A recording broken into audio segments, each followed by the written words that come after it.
afternoon, wherever you are in the world. This is John with Tommy's Top Picks, here to give you your weekly market update. But before I get into that, there's something I'm going to ask you to do. I want you to hit that subscribe button. I want you to leave a comment in the comments below. I'm going to ask you to go and look for hashtags in our various videos. We are doing a giveaway once we get to 100 subscribers. We're at 40, which isn't bad. Can't complain about that. But we get hundreds of viewers on each of our videos, so those are kind of rookie numbers when you consider how many people enjoy the content. So do me a favor, hit that subscribe button. Now, I'm going to bribe you. We're going to be doing a giveaway once we get to 100 subscribers. Based on the hashtags in the comments of the various videos, we will take everyone that has actually left a hashtag and give them a single entry for each hashtag.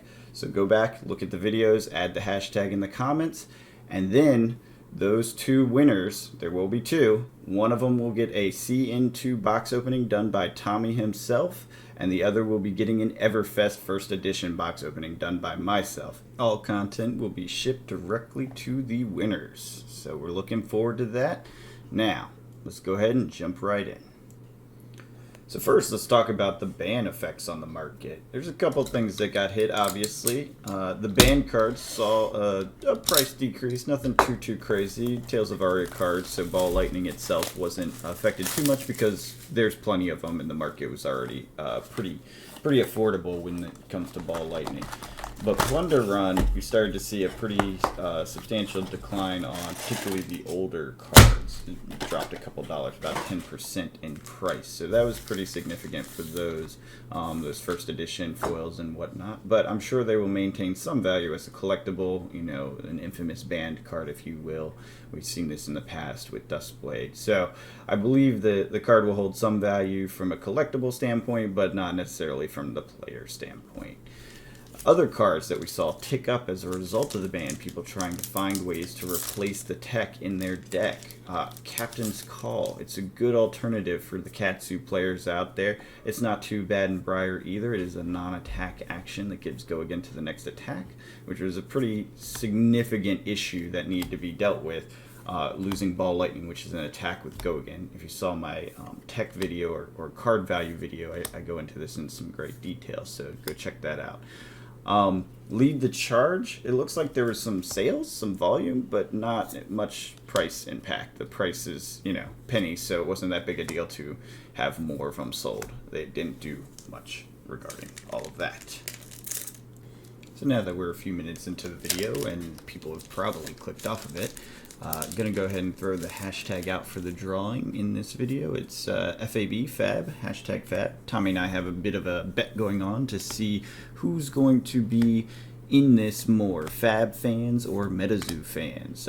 We are obviously fans of both, but we want to see who you guys are and find out more about it. Now, the trick to this one is anyone that does the hashtag Fab will only be available, that counts as a ticket only for the Fab drawing, and when he does his MetaZoo video, it will only count for the MetaZoo drawing. So call these extra tickets for the thing you prefer the most. All the other hashtags from the previous videos will still count towards the drawing of both products. So you will have the ability to get into both. And if you want more tickets on each, obviously hashtag Fab and hashtag MetaZoo on his video when that comes out. Just a little extra there also gives us a little better information about, you know, what you guys care about and enjoy the most. So let's go ahead and jump back to the market stuff. So the main things I'm seeing is that the market is now stabilizing pre-EVR. Boxes and cases are still fluctuating around. We'll go through all those in a second, but it's very interesting to note that a lot of the secondary sales, the private sales, and those sorts of things are essentially stabilizing. Prices are staying the same. They are not coming down as much anymore in those. And those are the discounted prices you can typically get under TCG Market. I have been picking up pieces here and there, cold foil mostly, throughout this entire time, and have gotten to the point where when I offer less, I don't get a yes. So unfortunately for me, as someone trying to pick up a lot of the older stuff, it's become harder to get it, which means we're kind of at that bottom. We talked about this a little bit last week. The prices are stabilizing. I think things for the most part aren't going any lower. There's a few key pieces that I'm missing. I really want a cold foil Luminaris. I never did manage to get that, either offering lower on eBay or otherwise, so that makes me sad. So I might just have to bite the bullet and pay the extra 10 to 20%. But yeah, so across the board on those collectible types, the people that were leaving, I think, have, for the most part, at this point, left. People that were getting nervous, they are either no longer nervous or have sold enough that they're holding on to the rest of their collection. I'm sure we'll continue to see movement with the new set, EVR, obviously, and I think Tales of Aria cold foils may still yet have some downward pressure, just because as we get to the new set and there's new excitement there, people want to sell the stuff like their duplicates or things that they no longer want to play. I imagine some of the Briar equipment might go because of the bans. You know, I have seen a few decks on sale, so full Briar loadout, foiled, everything, and they're just selling the entire deck because clearly it doesn't play the way it used to, and they had it all blinged out and were very excited about it, and now they aren't interested in playing that hero anymore, so they're moving on. A lot of things I see are people trying to fund their Everfest buys, which I see as a good sign for the market, despite the prices being so low right now. It's pre-order season. I think a lot of people, got burned pre-ordering over MSRP rather, and so now they're not doing so. I also think stores may have overbought a little bit, so they're trying to get rid of it. Channel Fireball, as we mentioned before, is doing a free random box with a case.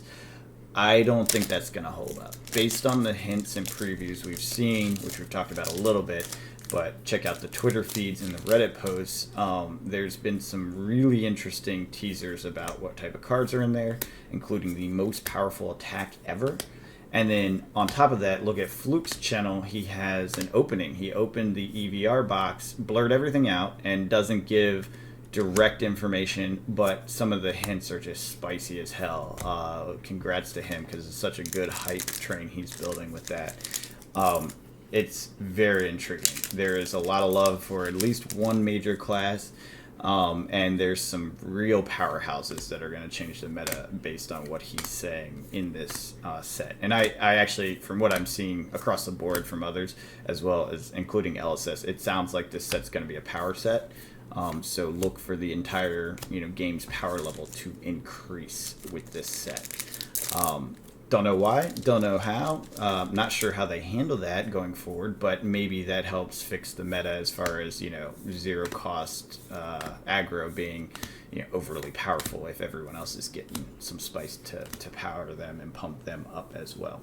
I did try to keep an eye on the markets regarding these releases, because clearly a small group of people have inside knowledge as to what the set is going to be, and who, like, what classes are best. I have not been able to identify any market modulation around these sorts of things. Like, for example, if they saw that Ranger is getting a lot of love and going to be a real powerhouse, if they were interested in it, they might go and start a slow buyout of Ranger stuff, staples and the like. I have not noticed any upticks relating to a single class. I have looked, I've done some analysis on it. Now, granted, they only opened it a couple days ago, and you can't go and do a straight buyout with TCG Player, for example, because they will auto bump the price on you. They have limiters basically to prevent people from manipulating markets.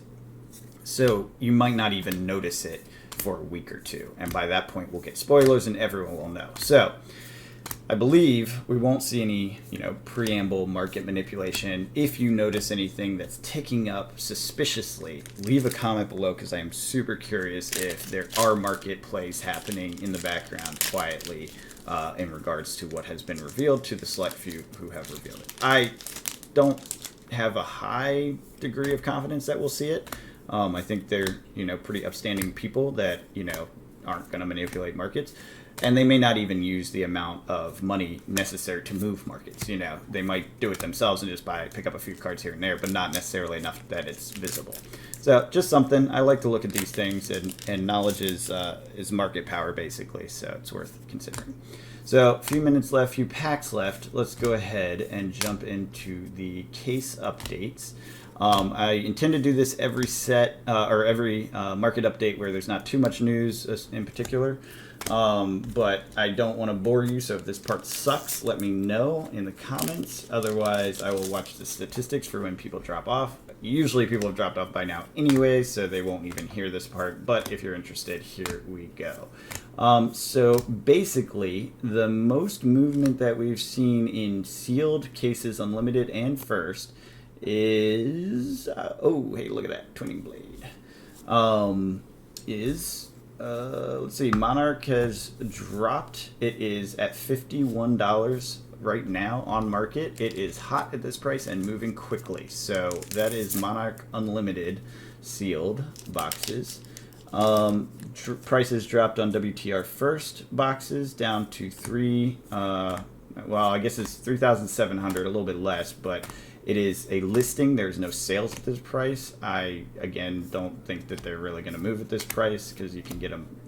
Well, it's a tricky product to buy off of TCG Player, put it that way. ARC is down to 2,100 from 22. It basically had a few sell lower and then it went back up. Not a big mover there. It looks like first edition Toa or Tales of Aria has moved up to plus $13, so it's around 90 now. Mostly stable, just moving up a little bit at a time. That's kind of the healthy model I want to see, is that how you're seeing that curve around Tales of Aria. If you recall, a lot of first edition boxes, they can get low in that afterglow of their release, and seeing a stable rise is a solid thing to see. On the case side of things, ARC is still listed at 1,900. WTR first edition, Rudy says you can get for around 20,000, maybe a little bit higher, 22,000, something like that. I haven't seen any of those sales, so I have nothing to report that's solid on that. And when it comes to crew, there's been almost no sales on cases, seal cases at $34,000 or $3,450. Mon is down by $9, so basically flat. Tales of Aria is down by $8, basically flat. Going into unlimited cases, and maybe I'll fix the order on this. I'm not sure. Do you guys care more about unlimited, or do you care more about first? I'm not sure which most people care about. Either way, I'll do unlimited cases and boxes, and then first cases and boxes, or vice versa. Anyways, WTR Unlimited is flat by the case. ARC is basically flat, up $1 by the case. Crew Unlimited has moved up, ticked up by $10, so not too shabby a move on that. If you've been collecting crew boxes, Mon actually has a lot of volatility. It's plus $50 right now, and it peaked up so it's at 289. It peaked at 300 over the last 7 days. So it's bouncing around quite a bit, and it had a low, probably 10 or 20 bucks. Well, I guess it was 50 bucks a week ago. It was 239 maybe, but it's high fluctuation happening right now. So, don't take it as stable here. But that's interesting that Mon is still having these fluctuations. And then Tales of Aria cases, 250.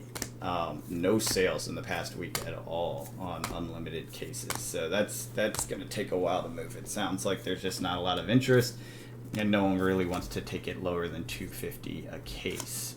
We'll see. I imagine there'll be some fire sales after EVR comes out, just to move inventory off of the shelves as these start coming in. Actually, it might be in this next week. It might come up now in preparation for warehousing of EVR and that sort of thing by your Channel Fireballs and those sorts of online retailers. So keep an eye on that as we finish up this pack.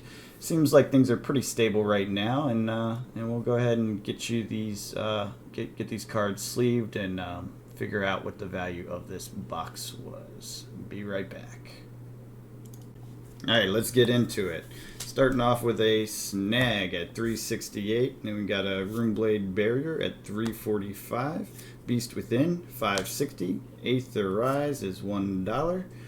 Twinning Blade, which isn't the big hit, 425. Beast Within was actually the big hit at 560. Total box value, 1798. This is god-awful. But the other boxes were pretty good, above price, so all good. Hit that subscribe button, leave a comment, and until next time, bye.